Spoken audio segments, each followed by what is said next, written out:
오늘 하나님께서 우리에게 주신 말씀은요. 베드로전서 3장 8절에서 11절 말씀입니다. 베드로전서 3장 8절에서 11절 말씀을 제가 봉독하도록 하겠습니다.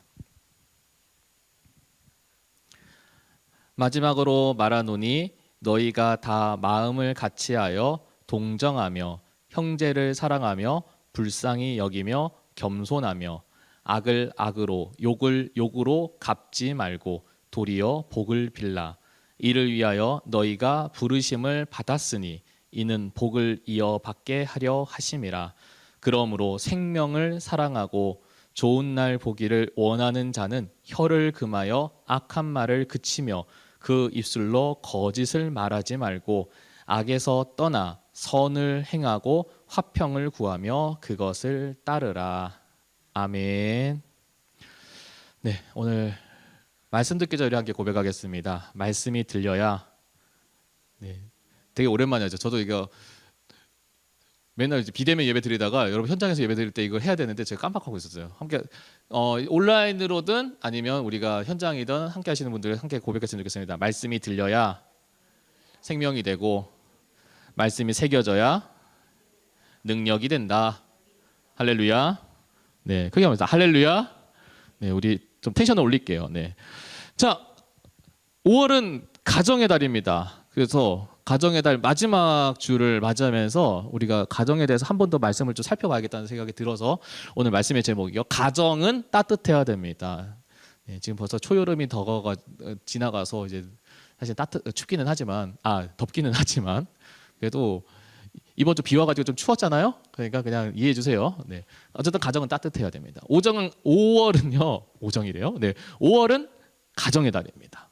네, 그래서 우리가 어린이날, 어버이날, 네, 청소년의 날도 있는 거 아시죠? 네, 있긴 있어요. 네, 우리가 잘 그냥 쓱 넘어가 보니까 모르죠. 네, 그렇다고 청소년의 날 여러분이 공휴일이 아니다 보니까 그냥 있었어 이렇게 하는 분들도 있어요. 어쨌든 5월 하면은 우리가 살펴보는 날들이 참 많아요. 네, 가정. 사실 이 가정이라고 하는 공동체는요, 성경에서 굉장히 중요한 공동체예요. 왜냐하면은 성경에서 하나님께서 우리에게 맺게 만들어 주신 공동체가 2개가 있는데요. 그 중에 하나가 지난번에 말씀드린 첫 번째가 뭡니까? 바로 교회죠. 그리고 또 하나가 뭡니까? 바로 가정이에요. 가정이라고 하는 공동체는요, 하나님께서 창세기 2장에 아담과 하와를 짝지어 주시면서 최초의 가정이 시작했고, 그렇게 하나님께서 가정이라고 하는 존재를 하나님께서 사람과 사람 사이에서 공동체로 맺게 하여 주셨어요. 왜 그랬을까요? 하나님께서 태초에 아담과 하와를 에덴 동산에서 부부로 가족으로 짝지어 주셨을 때는 그 안에서 어떠한 것을 경험하라고 만들었냐면 바로 하나님 나라, 즉 천국을 경험하는 공동체가 되라는 거예요. 사실은 가정이라고 하는 공동체는요, 그리고 교회라고 하는 공동체는요, 하나님께서 허락하여 주신 이유가 뭐냐면 하나님 나라가 이런 곳이다라고 하는 것을 경험하기 위해서 만들어 주신 공동체라고 얘기하는 겁니다. 그래서 어떤 목사님은 그렇게 얘기해요. 가정과 교회는 천국의 모형이다라고 얘기합니다. 좀 정확히 얘기하면 천국의 미니어처라고 얘기를 하는 거죠. 다시 말하면 정상적인 가정은 천국의 모습을 닮았다라고 이야기합니다. 자, 근데 여기서 우리가 한번 정직하게 우리의 모습 가운데 우리의 가정을 한번 돌아봅시다. 여러분이 가족을 떠올리면은 어떤 이미지인가요? 가족, 우리 집 하면은 천국과 같은 우리 집, 그런 이미지를 가지고 계신가요? 가족과 함께하면 정말 다른 세상 필요 없고 나는 진짜 우리 가족과 함께하면 정말 천국 같아, 너무 행복해라고 하는 그러한 마음이 드시나요? 여러분 지금 예배 함께하고 계신 여러분들은 어떻게 생각하세요? 네, 여러분의 가족은 어때요? 지금 천국과 같은 가족이세요? 어떠세요? 광호 어때요? 평범해요. 네, 천국도 아니고 지옥도 아니다. 네, 그렇죠. 네. 그러면 가은이는요? 네, 지난주에 빠진 가은이. 자, 가은이 가족은 평범하다. 네, 그렇죠. 누가 여기서 해리에라고 하는 사람 없겠죠. 네, 이제 천국이다, 지옥이다 이거를 함부로 논할 수는 없겠죠. 근데 자, 채팅창에 성수 죄송해요라고 했네요. 제가 지금 채팅창을 지금 말씀 보다가 지금 못 보고 있었어요. 네, 성수야 괜찮아. 네, 그럴 수 있어. 네, 자, 우리 집 생각하면 천국이다. 우리 집 생각하면은 헬이다. 마음속으로 어느 쪽이세요? 뭐 이쪽일 수도 있고 이쪽일 수도 있는데. 자, 그러면 우리가 한번 생각해 봅시다. 왜 앞에도 얘기했지만 성경은 가정이 우리의 가족이 천국의 미니어처라고 얘기를 했는데 왜 우리의 가족은 그러면 평범하다도 우리가 그냥 그 논패스라고 할게요. 그러면 왜 우리 가족은 우리 집은 천국이 아닐까? 이유가 뭘까? 문제가 뭘까? 왜 안 될까? 거기에 대해서 우리 한번 생각해 봅시다. 왜 안 될까요? 뭐가 문제일까? 우리의 가족 내가 진짜 세상과 비교했을 때 정말 더할 나위 없는 정말 완벽한 천국 같은 곳이야라고 하는 얘기를 왜 쉽게 하지 못할까? 사실은요, 그거는요, 못하는 게 아담과 하와 때 이후로 너무 일상적인 모습이기 때문이에요. 창세기 2장에는요, 아담과 하와가 가정을 이루었다고 하는 아름다운 모습으로 마침표를 찍었잖아요. 근데 곧바로 창세기 3장에는 뭐가 나옵니까? 아담과 하와가 뱀의 유혹에 뭘 먹어요? 선악과를 먹어요. 선악과를 먹고 나서 하나님께서 너 왜 선악과를 먹었어라고 하나님께서 물으실 때에 아담이 뭐라고 얘기합니까? 당신이 짝지어준 저 여자가 나한테 선악과 먹게 해주세요. 다시 얘기하면 뭐예요? 저 여자 때문이에요. 그 2장에서는 어때요? 아담과 하와가 서로 만나가지고 아름다운 가정을 이뤘는데 갑자기 자기가 선악과를 먹고 나서 죄를 저지르고 나서는 뭐라고 얘기하냐면 하나님 잘못했어요. 제가 잘못했으니까 우리 사랑하는 하와는 살려주세요. 이게 아니라 저 여자라고 하는 표현이 먼저 나오는 거예요.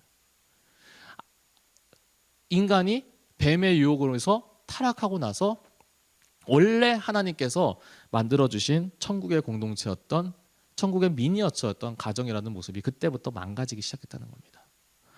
그래서요, 오늘 말씀을 우리가 주목했으면 좋겠습니다. 그냥 세상 사람들과 똑같이 가정이라고 하는 것이 그냥 우리가 똑같은 이미지, 똑같은 생각이 아니라 하나님께서 우리에게 천국의 모형이 되라고 우리한테 말씀하셨다면 우리는 그것을 이루어 나가야 될 필요가 있어요. 근데 어떻게 이루어 나가야 되냐? 오늘 그것을 이 말씀을 통해 주목하시는 저와 여러분 되시기를 간절히 소망합니다. 할렐루야. 네, 크게 한번 보겠습니다. 할렐루야. 네, 자 8절 말씀입니다. 제가 한번 읽겠습니다. 마지막으로 말하노니 너희가 다 마음을 같이하여 동정하며 형제를 사랑하며 불쌍히 여기며 겸손하며 라고 되어 있습니다. 사실상 이 구절이요, 이 가정과 공동체에서 가장 핵심이 되는 구절이라고 보시면 될 것 같아요. 우리가 어떻게 해야 되는지를 8절에서 한마디로 하면 이 엑기스로 요약을 해가지고 보여주는데, 자 먼저 8절에 나오는, 그래서 제가 이제 그 말씀에다가 색깔을 칠했잖아요. 이제 중요한 부분은 좀 짚고 넘어가려고 그렇게 표시를 해서 보여드렸어요. 먼저 뭐냐면은 마음을 같이 하여라고 되어 있습니다. 우리 가정이라는 공동체, 또한 가정을 포함해서 우리가 함께하는 공동체가 하나님이 경험하시는 기뻐하시는 천국 같은 공동체가 되기 위해서 우리가 먼저 어떤 마음이 있어야 되냐면 마음을 같이 하여야 된다라고 하는 것입니다.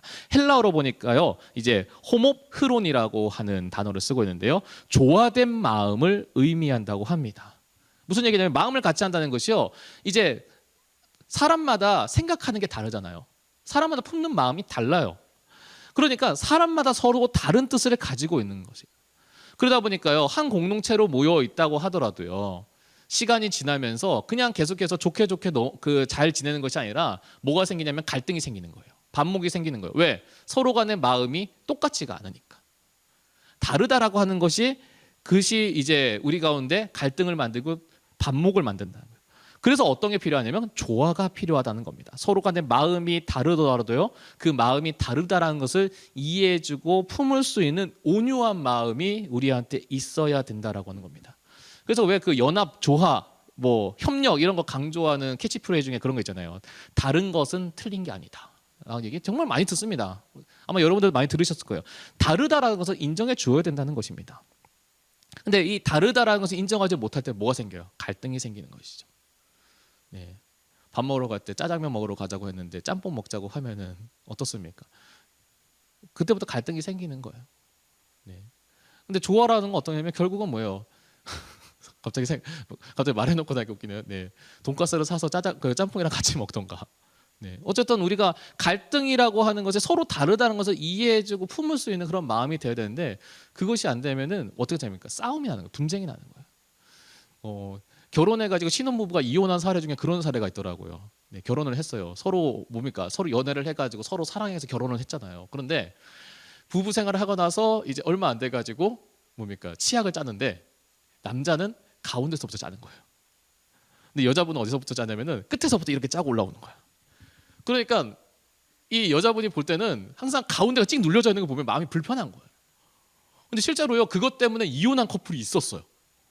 그것 때문에 싸움이 나서. 그러니까 서로 진짜 치약을 가운데 짜는 게 어떤들, 끝에서부터 올라오는 게 어떤들 아무 문제 없잖아요. 근데 그 다르다라는 것을 서로 간에 이해하지 못하니까 어때요? 갈등이 생기는 거예요. 싸움이 생기는 거예요. 그러니까 하나 되지가 못하는 거죠. 여러분, 우리의 가족 가운데서도요, 우리가 서로 간에 다르다라는 것을 이해를 해야 돼요. 그 다르다는 걸 이해를 해야 뭐가 생기냐면 조화가 시작될 수가 있는 겁니다. 두 번째는 뭡니까? 동정하며라고 되어 있습니다. 하나 되는 마음을 우리가 조화를 이루기 위해서 필요한 게 뭐냐면 이제 동정하며라고 되는 거죠. 헬라어로 보니까요, 쉬파데스라고 하는 단어입니다. 여러분 잘못 듣지 마세요. 쉬파데스예요. 네, 쉽입니다. 네. 자, 다시 풀면은요, 뭐냐면 함께 고통받는다, 함께 공감한다라고 하는 뜻을 가지고 있습니다. 이 사람이 어떠한 마음인지, 이 사람이 행동하는 게 왜 그런 행동을 하는지, 왜 그러한 말을 하는지 그 사람의 기분과 그 사람의 마음을 먼저 공감해 주는 거죠. 때는 우리가 이 사람이 행동하는 거에 있어서 이해를 못할 때가 왜 저렇게 행동해라고 하는 게 우리가 생각하게 될 때가 있어요. 어머니 아버지가 나한테 이야기할 때 왜 저렇게 이야기한 거에 대해서 내가 이해를 못할 때가 있어요. 그런데 그 어머니와 아버지와의 부모님과의 갈등에서 우리가 해소되기 위해서 가장 중요한 게 뭐냐면 엄마 아빠가 그 얘기를 할 때 왜 그런 얘기를 하는지에 대해서 그 마음을 공감해 줄 필요가 있다는 거예요. 그래야 이해가 된다는 거죠. 여러분 가운데 제가 근데 이 이야기를 한 번 해드리고 싶어요. 저도요, 제가 저희 첫째 딸이 태어나기 전에는요, 죄송한 얘기인데요, 아버지가 어떤 분이신지에 대해서는 그렇게 많이 읽었어. 성경을 통해 그렇게 많이 봤어. 근데 아빠가 되니까요, 진짜 아빠가 되는 거랑 아빠가 어떤지를 상상하는 거랑 이해를 하는 건 너무 다른 거예요. 여러분이 왜 우리 아빠는, 우리 엄마는 왜 저럴까라고 혹시 생각을 하거나, 아니면 왜 우리 오빠, 아니면 왜 우리 누나나 왜 내 동생은 왜 저딴 식으로 행동할까라는 그런 이해가 안 될 때에, 여러분 그러한 마음이 들어서 불편할 때 우리는 뭘 먼저 해야 되냐? 걔가 어떤 마음인가, 우리 부모님 엄마 아빠가 어떤 마음인가에 대해서 먼저 이해를 하려고 드는 거죠. 그러면 나머지가 해결이 되는 거예요. 그래서 그 다음에 뭐라고 됐습니까? 불쌍히 여기며라고 얘기를 하는 거죠. 마음이 공감이 되니까 뭐가 돼요? 이해되지 않은 행동도 이해가 되니까 뭐가 됩니까? 불쌍히 여겨지는 거예요. 유스플랑크노스라고 하는 단어인데요, 말 그대로 얘기하면 동정하다라고 하는 얘기가 되고요, 좀 더 깊이 풀어서 끄집어내면은 뭐가 되냐면 동정하기 때문에, 공감하기 때문에 뭐가 되냐면 용서가 된다는 거예요. 공감이 되니까 저 사람이 이해 못할 행동이 용서가 되는 거예요. 나한테는 불편하고 나한테는 화가 나고 나한테는 갈등이 되는 행동이 뭐가 되냐면 용서가 되더라고 하는 겁니다. 그래서 상대의 아픔을 공감하는 것, 마음이 하나가 된다는 건요, 그 사람이 이전에나 앞으로나 나에게 했거나 할 잘못과 실수 그리고 상처를 용서해 줄 수 있다는 뜻을 가지고 있습니다.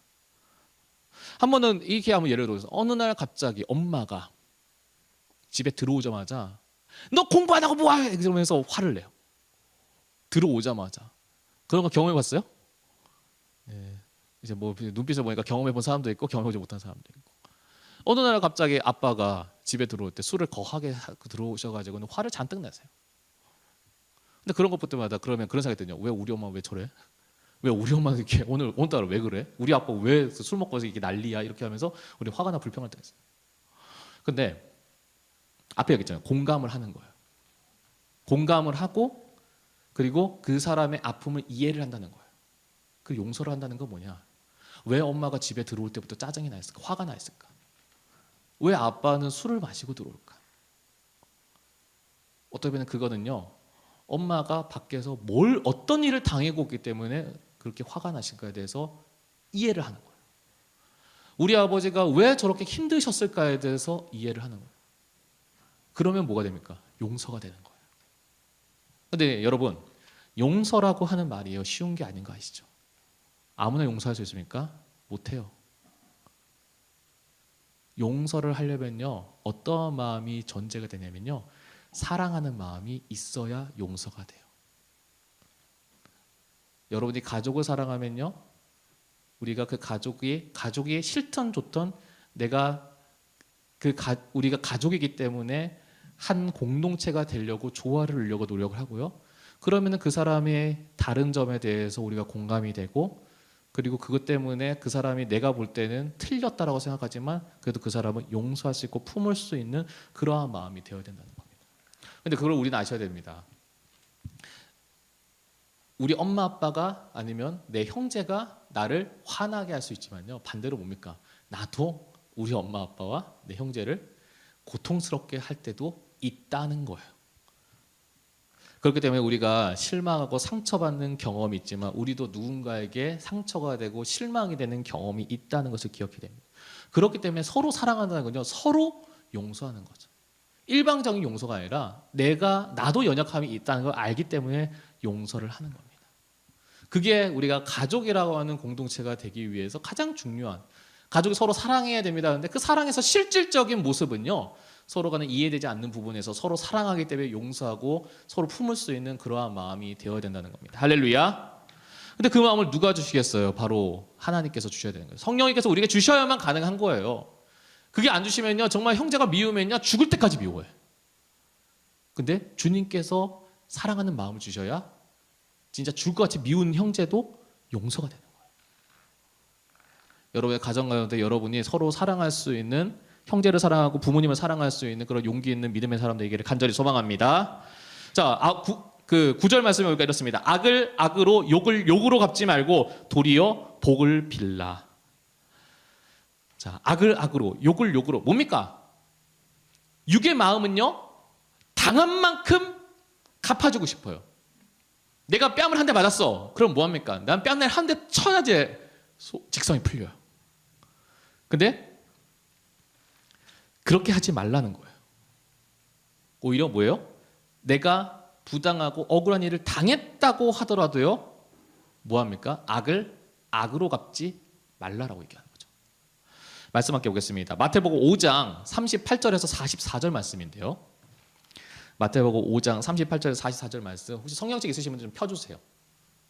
예, 펴서 보는 게 좀 나을 것 같아요. 마태복음 5장 38절에서 44절 말씀인데요. 제가 한번 받들어 읽을게요.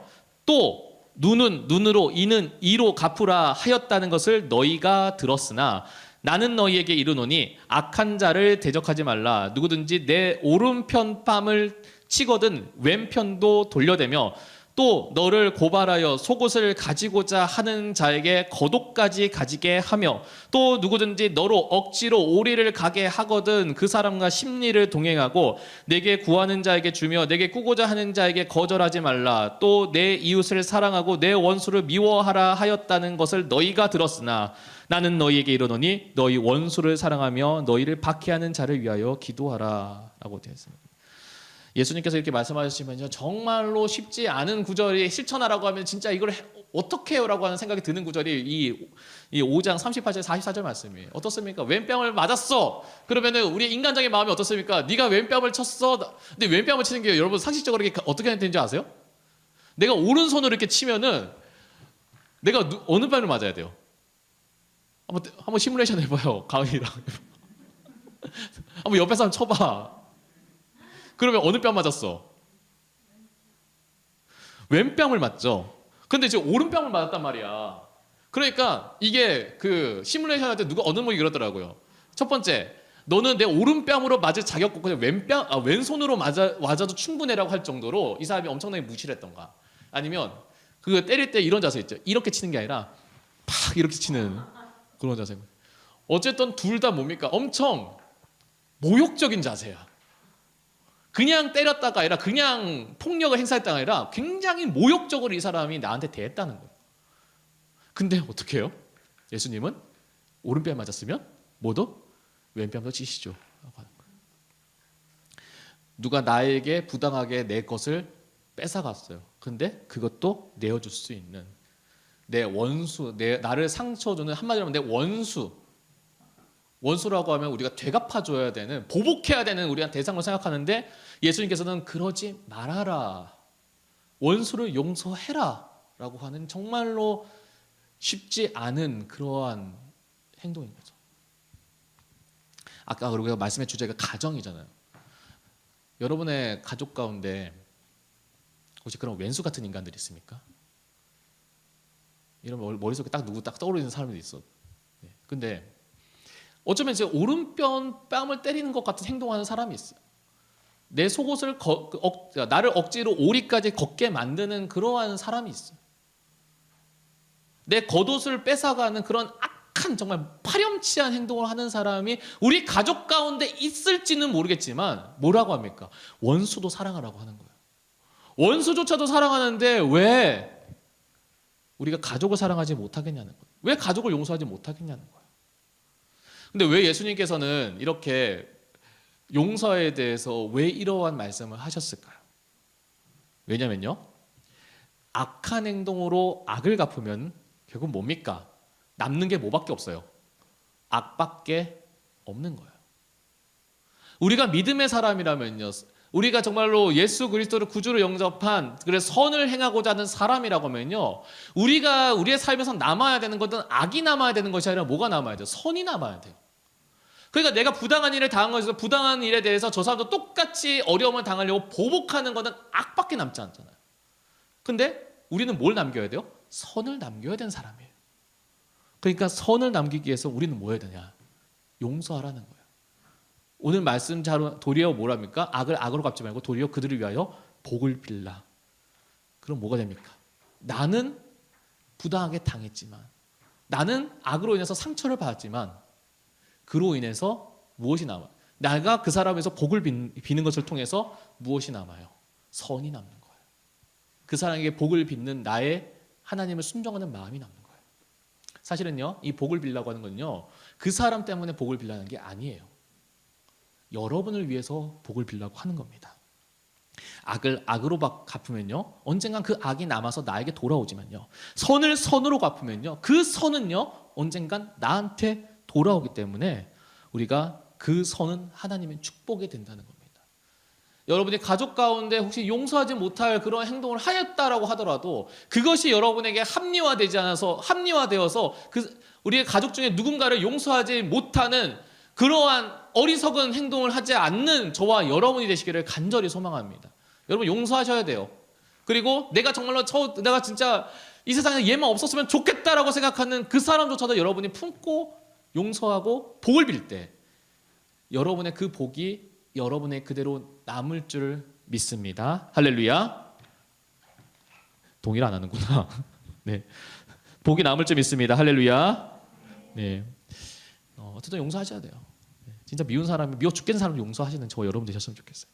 마지막 10절입니다. 그러므로 생명을 사랑하고 좋은 날 보기를 원하는 자는 라고 되어 있습니다. 좋은 날 보기를. 좋은 날이 어떤 날일까요? 화창한 날? 날씨 좋은 날? 미세먼지 없는 날? 아니면 아이유의 좋은 날? 죄송합니다. 네. 네. 이 좋은 날이라고 하는 건요, 좋은 날이라고 하는 거는 어떤 날이냐면은 앞에서 이야기한 복과 연결되는 말이에요. 복 받는 날인 거죠. 복 받는 날이라고 해석을 하면 되는 거예요. 다시 말하면 뭡니까? 나에게 아픔을 준 사람을 이해를 하고 그 사람과 하나 되기 위하여서 용서를 하고, 그 사람이 잘못한 것에 대해서 악을 악으로 갚는 것이 아니라 그들을 위해서 복을 빌 때, 그러면 그를 통해서 하나님께서 뭐합니까? 언젠가는 하나님께서 우리의 상처를 싸매 주시고, 그 사람이 받은 상처를 싸매 주시고, 위로해 주시고, 품어 주시고, 그리고 그를 향하여서 빌었던 복이 나에게 되돌아오는 날이 온다는 겁니다. 그게 좋은 날인 거예요. 하나님께서 그걸 약속하고 계시는 거예요. 그러니까 성경에서요, 여러분이 원수를 용서하고 원수를 사랑하라고 하는 거는 어떤 의미냐면, 너희가 부당하게 당한 것에 대해서 너희가 그대로 보복해 주라가 아니라, 너희가 당한 것에 대해서 하나님의 방법으로 너희가 행동하면 하나님께서 너희에게 갚아주신다는 겁니다. 그래서 여러분 한번 생각해 보시죠. 가족과 싸우면, 친구랑 싸우면, 가족과 싸우면, 부모님과 싸우면 어떻습니까? 속이 후련해요? 부모님이 막 이게 혼내고 나서 막 대들어. 엄마는 뭐라면서 엄마는 똑바로 해 하면서 아빠는 똑바로 하면서 막 대들어. 막 이렇게 소리 꼴깍 지면서 지금까지 쌓였던 거 다 토로하고 싸웠어요. 뒤돌면 어때요? 속이 후련해요? 안 해요. 엄청 찜찜해. 불안해. 엄마 아빠만 그런 거예요? 동생이랑 그렇게 한참을 그렇게 치고받고 싸워요? 속이 후련해요? 아니요. 불편해요. 마음이 아파. 신경이 쓰여요. 여러분도 그런데 상대는 어떨까요? 똑같은 거예요. 마음이 아프고 쓰려요. 근데 우리가 화해하지 못한 이유가 뭡니까? 자존심 때문에. 내가 마치 용서 먼저 하면은 내가 먼저 잘못했다 얘기하면은 마치 내가 지는 것 같으니까. 그것 때문에 우리는 계속 꽁 참고 있는 거예요. 아파도. 근데 하나님의 방법은 그게 아닌 거죠. 잘못했어요? 서로 간에 싸웠어요? 아픔 있어요? 먼저 용서를 구하는 거예요. 먼저 화해를 하는 거예요. 그럼 뭐가 되면 마음이 편해. 그리고 그래야 우리가 앞에 얘기한 대로 하나님께서 허락하여 주시는 천국이라고 하는 가정을 이룰 수가 있다는 겁니다. 11절 말씀 보세요. 그래서 악을 떠나 선을 행하고 화평을 구하며 그것을 따르라라고 되어 있습니다. 가정이라는 공동체를 가정이라는 공동체 가운데 우리는 무엇을 구해야 될까? 무엇을 구해야 될까요? 돈 많이 버는 것? 부자 되는 것? 아니에요. 좋은 땅에서 서울 강남에 이사 가가지고 거기서 잘 먹고 잘 사는 거 아니에요. 돈 많이 벌어도요. 우리 가운데 화평이 없다면, 가족 안에서 화평이 없다면 그 가족은 지옥과 같은 가정이에요. 근데 하나님께서 우리에게 구하는 건 뭐냐면 그런 걸 구하라는 게 아니라 화평. 이미 그래서 그 앞에 나오는 모든 말씀들에 나오는 내용이 뭡니까? 결국은 가족 안에서, 우리의 가정 안에서 뭐가 있어야 돼요? 화평이 있어야 된다는 겁니다. 그것을 결국 뭐냐? 하나 되는 것. 예수님께서, 하나님께서 우리 가정 가운데 정말로 필요로 하는 게 뭐냐? 바로 하나 되는 것. 그것을 필요로 한다는 겁니다. 그래야 그 가정 안에서 화목이 이루어진다는 거예요. 제가 오늘 제가 이 말씀 주면서 제가 이혼율이라고 하는 통계를 보게 돼요. 부모님이 서로 안 맞아가지고 나 둘이 같이 못 살겠다고 이혼한 통계가 있잖아요. 근데 그 이혼율이 정말 가슴 아픈데 계속 늘고 있대. 점점 늘고 있대. 그런데 작년에 이혼율이 똑 떨어졌어요. 왜 그랬을까요? 뭐 때문일까요? 이유는 하나죠. 2019년, 2020년에 다른 게 뭐예요? 딱 하나 있죠. 코로나. 많은 그 가정학자들이, 사회학자들이 올해 코로나 때문에 이혼율이 더 올라갈 거라고 생각을 했대요. 그 2020년에. 왜냐하면 서로 안 맞아가지고 맨날 치고받고 싸우고 불편한 관계인데 코로나 때문에 한 집에 있으면 더 불편할 거 아니냐. 그러니까 이혼율이 더 올라가지 않을까라고 예상을 했는데 오히려 그 반대의 결과가 나온 거예요. 결국 뭐냐? 가족은요, 같이 있고 같이 모여 있고 같이 같은 공간에 같은 시간에 같이 교감하는 시간이 많으면 많을수록 갈등이 점점점 뭐가 됩니까? 낮아질 수 있다는 거예요. 갈등이 점점 해소될 수 있다는 거예요. 그러면 멀어졌던 마음이 다시 모일 수 있다는 거예요. 저는 그 통계가 그렇다고 해석을 해요. 결국 뭐냐면 하나님께서 우리의 마음가져도 가정은요 하나가 되도록 우리가 힘쓸 때 그 가정 안에서 뭐가 생기냐면 평안이 생긴다는 거예요. 화평이 생긴다는 거예요. 그래서 우리는 그냥 주님의 마음을 따라서 우리는 하나 되기 힘쓰는 저와 여러분이 되셔야 됩니다. 말씀에 마태복음 5장 23절에서 24절 말씀에 예수님께서도 이렇게 말씀하시는 거예요. 제가 읽을게요. 그러므로 예물을 제단에 드리려다가 거기서 내 형제에게 원망을 들을 만한 일이 생각나거든 예물을 제단 앞에 두고 먼저 가서 형제와 화목하고 그 후에 와서 예물을 드리라. 하나님께서도 싸우고 불편한 마음으로는 예물 안 받겠다는 거예요. 뭐부터 하라고요? 화평부터 해라. 여러분이 정말로 하나님께 깊이 있는 예배드리는 예배자가 되기 위해서 우리는 뭐부터 해야 되냐면 바로 가정 안에서 서로 화목하게 되는 것부터 해라. 그게 하나님이 기뻐하시는 진짜 예배다라고 우리에게 말씀하시는 거예요. 여러분이 정말 하나님을 믿는 분이라면은 정말 하나님 예수 그리스도를 구주로 따르는 그리스도인이라면은 한번 따라하겠습니다. 나는 나는 우리 가족의 피스메이커가 되어야 됩니다. 할렐루야. 할렐루야. 네. 이사야서 11장 6절부터 8절의 말씀은요. 하나님 그 천국은 이런 곳이다. 새 하늘과 새 땅이 이런 곳이다라고 하는 표현이 나와요. 한번 제가 한번 읽을게요. 그때에 이리가 어린 양과 함께 살며 표범이 어린 염소와 함께 누우며 송아지와 어린 사자가 살찐 짐승이 함께 있어 어린 아이에게 끌리며 암소와 곰이 함께 먹으며 그것들의 새끼가 함께 엎드리며 사자가 소처럼 풀을 먹을 것이며 젖먹는 아이가 독사의 구멍에서 장난하며 젖된 어린아이가 독사의 굴에서 손을 놓을 것이다. 생태학적으로 말이 안 되는 상황이에요. 이리와 양은 뭡니까? 피식자와 포식자의 관계. 둘이 만나면 하나는 죽어야 돼. 아니면 도망가던가. 함께 놀아. 표범과 어린 염소가 같이 누워 자. 어린 사자와 살찐 짐승이 함께 어린아이랑 놀아요. 어린아이가 뱀한테 장난 속에 손을 막 내밀어도요, 뱀이 안 물어요. 말은 무슨 상황입니까? 폭력이 없어요. 아픔이 없어요. 다시 말하면 적이 없어요. 그리고 모두 다 친구예요. 우리의 마음과 우리의 삶이 천국이 되기 위해선 하나님께서는 뭘 얘기하냐면 우리 모두가 친구가 되어야 된다는 겁니다. 여러분 한번 생각해 봅시다. 여러분의 삶에서 친구가 많습니까? 왼수가 많습니까? 여러분 삶에서 정말로 이러한 관계의 친구가 얼마나 되세요? 그러한 친구가 많으면 많을수록 그것이 여러분의 삶에 하나님 나라가 되는 거예요. 여러분의 가족과의 관계가 이러한 관계로 우리가 살아가야 그 관계가 뭐예요? 하나님께서 우리에게 약속하신 하나님 나라의 미니어처 같은 그러한 가정이 될 수 있다는 겁니다. 여러분 상상해 보십시오. 저녁에 학원 끝나고 집에 들어왔습니다. 엄마가 환하게 웃으면서 왔니? 라면서 너 좋아하는 반찬 했으니까 어서 씻고 밥 먹어 라고 하면서 맞아주십니다.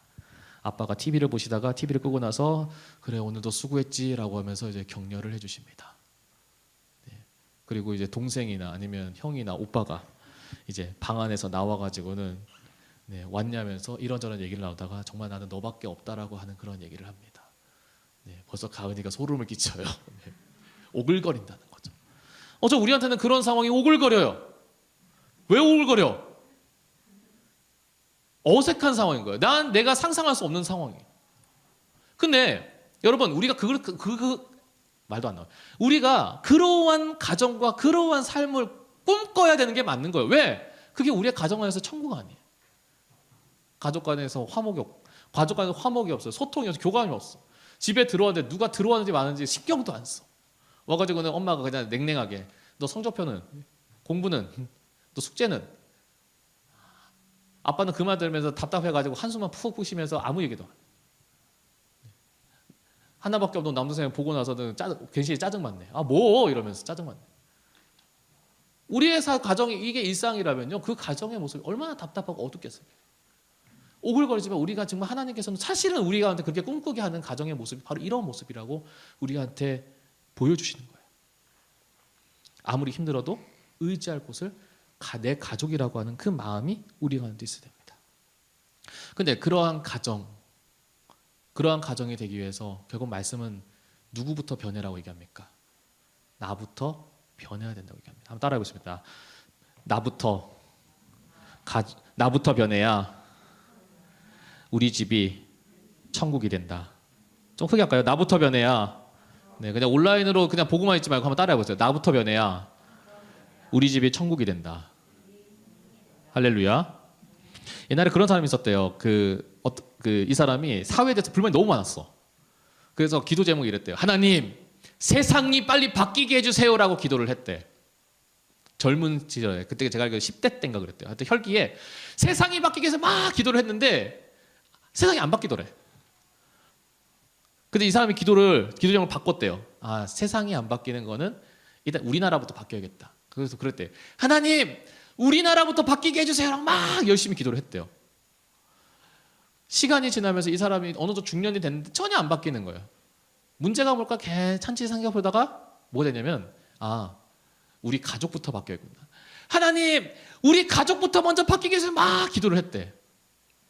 나중에 노인이 돼서 이 사람이 깨달았대요. 아, 그게 아니었구나. 그러면서 기도 제목을 바꿨대요. 뭐라고 하는지 아세요? 하나님, 나부터 바뀌게 해주세요. 내가 바뀌어야 내 가족이 바뀌고, 내 가족이 바뀌어야 우리 동네가 바뀌고, 우리 동네가 바뀌어야 나라가 바뀌고 세상이 바뀐다. 우리 집이 천국이 되기 위해서 누구부터 바뀌면 되냐면 나부터 바뀌어야 되는 거죠. 그래서 오늘 말씀의 제목이요, 가정은 따뜻해야 됩니다. 근데 내가 따뜻하면 우리 가족이 따뜻해져요. 그래서 우리가 그에 대한 소망이 있는 거죠. 여러분이 가족을 위해서 얼마나 기도하세요? 여러분이 가족을 위해서 기도하시는 저와 여러분이 되셔야 되는 거죠. 그리고 가족을 위해서 기도하면서 더불어서는 여러분이 무엇을 위해서 기도해야 되냐면 여러분이 좋은 가정을 이루는 사람이 되도록 기도해야 됩니다. 사실 우리가 꿈을 위해서 기도합니다. 앞으로 내가 이런 사람 되고 싶어요, 저런 사람 되고 싶어요. 난 꿈은 놓고 기도를 해. 근데 내가 어떠한 가정을 이룰 것인지에 대해서 여러분 지금부터 여러분이 기도하셔야 돼요. 여러분이 어떠한 가족을 이룰지, 내가 어떠한 가정을 이룰지, 거기에 대해서 여러분이 정말 하나님 앞에서 기도하고 꿈꿀 수 있는 사람이 되어야 됩니다. 여러분에게 진짜 슬픈 얘기를 할게요. 제가 시간이 오래 지났음에도 불구하고 제가 이야기는 꼭 해야 돼요. 왜냐하면 여러분의 가정이라고 하는 이미지를요, 세상은 계속해서 망가뜨리고 있어요. 알고 계시죠? 제가 한번 쭉 얘기를 한번 들어볼까요? 어느 순간부터인가 우리나라 가운데 부부가 이혼하면 안 된다라고 하는 그런 패러다임이 있어요. 프레임이 있었어.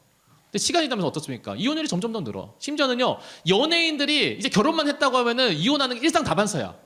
오히려 결혼을 해가지고 이혼 안 하는 부부가 굉장히 놀랍고 대단하고 신기할 정도예요. 오죽하면은 왜 그 TV 프로 중에 그러죠? 1호가 될 수는 없어? 들어보죠. 네. 얼마나 이혼하는 사람들이 많으면은 그러한 경우도 나와. 그다음에 무슨 TV 프로 물이 이혼했어요라고 하네요. 가족이 갈라지고 가족이 해체되는 것을 어느 순간 사회 문화에서 그럴 수가 없었기 때문에 억지로 버티고 있었다면 어느 순간부터인가 이제 가족이 해체되는 게 자연스럽고 당연한 것처럼 얘기를 해요. 근데 그것만 얘기할까요? 그러다 보니까 뭘 얘기해요? 나랑 안 맞으면 결혼했지만 갈라서도 돼. 마치 연애를 했지만 마음이 안 맞으면 헤어진 거 똑같은 그런 패러다임으로 가족을 바라보는 거예요. 나랑 안 맞으면 내가 행복해야 되니까 나는 가족을 해체해야 돼. 여러분 가정을 이루는 것에서 굉장히 왜 기도를 많이 하냐면요, 내가 가정을 이루는 그 한 번의 기회를 여러분이 정말로 신중하게 바라봐야 된다는 거예요. 근데 그게 제가 청년일 때 세대의 문화였어. 근데 이게 시간이 지나면서 어떻습니까? 가족이 뭐야? 내 필요에 따라서 가족이 될 수도 있고 해체될 수 있다는 그 생각이 점점 넘어서니까 뭐가 됩니까? 내가 필요에 따라서 나는 아이를 안 낳아도 돼. 낳을 필요가 없어. 마치 육아가 마치 공포인 것 마냥, 육아가 마치 어려운 것 마냥.